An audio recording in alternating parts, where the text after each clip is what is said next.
చారిత్రక ప్రదేశాలను అన్వేషించేందుకు రవి స్నేహితులతో కలిసి రామప్ప గుడి ప్రాంతానికి వెళ్తారు. గుడి దగ్గరికి చేరేలోపే సాయంత్రం చీకటిని చుట్టేసింది. రామప్ప గుడి దివ్య కాంతులు వేస్తుండగా పక్కనే ఉన్న రామప్ప సరస్సు గాఢ నిశ్శబ్దంతో నిండిపోయింది. గుడి శిల్పాల గురించి గైడ్ చెబుతుండగా లోహిత్ గుడి వెనుక ఉన్న ఒక చిన్న తవ్వక ప్రాంతాన్ని గమనించాడు. అక్కడ ఏముంది అని అడిగితే గైడ్ ఒక్కసారిగా నిశ్శబ్దం వహించాడు. ఆ ప్రాంతం తవ్వకాల్లో భాగం. రాత్రి ఎవరూ అక్కడికి వెళ్ళకూడదు అని అతడు ఆప్యాయంగా హెచ్చరించాడు. అజయ్ మాత్రం ఉత్సాహంగా బలవంతం చేసి అందరినీ ఆ తవ్వక ప్రాంతం వైపు తీసుకెళ్లాడు.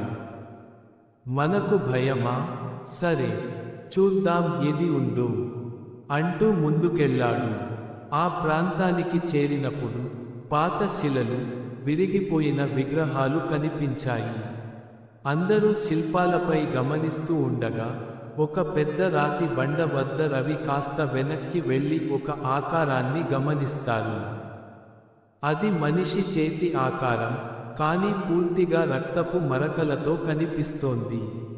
చుట్టూ చీకటి పడింది, కానీ శిలపై ఆ మరక స్పష్టంగా కనిపిస్తోంది. స్రవంతి భయపడి, ఇది మంచిదిలా అనిపించట్లేదు, మనం వెనక్కి వెళ్ళిపోదాం అని అంది. కానీ అజయ్ వినక మరింత లోపలికి వెళ్ళాడు. అక్కడ ఒక పాత విగ్రహం కనిపించింది. దాని ముఖం ఆకర్షణీయంగా ఉండగా కళ్ళు భయంకరంగా పొడవుగా ఉండేలా చెక్కినట్లు కనిపించాయి. అజయ్ దానిని తాకగానే ఒక్కసారిగా గాలి తీవ్రంగా వచ్చింది. ఆ విగ్రహం దగ్గర ఏదో కేక పడ్డట్లు వినిపించింది, కాని అక్కడ ఎవరూ లేరని తెలుసు. గుండెలు కొట్టుకున్నవారిగా అక్కడి నుంచి పరుగెత్తేలోపు రామప్ప సరస్సు వైపు పోతారు.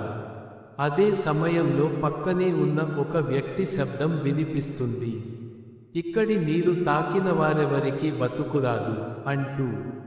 వెనక్కి చూసేసరికి ఆ వ్యక్తి కనిపించడం లేదు, కానీ అతని గొంతు ఆకాశంలో నిండిపోయినట్లు ఉంది.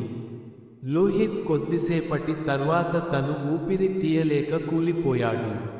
అందరికీ అదే చోట ఒక భీకరమైన స్పృహ అర్థమైంది. మీరు చూడని ఆ విగ్రహం గుడి వెనుక ఉన్న కల్లపు మంటకు మూలం. తదుపరి రోజు గుడి పరిసర ప్రాంతంలోని పెద్దల వద్ద ఈ విషయాన్ని చెప్పగానే వారు చెప్పిన మాటలు మీ హృదయానికి చెంపపెట్టులాగా అనిపించాయి. ఆ ప్రాంతానికి వెళ్ళిన వారు ఆ రాత్రి మలుపు తిరగరు. ఆ విగ్రహం ఒకప్పుడు తప్పుగా చెక్కబడింది, దానికి ఆత్మ చిక్కుకుపోయింది. మీరా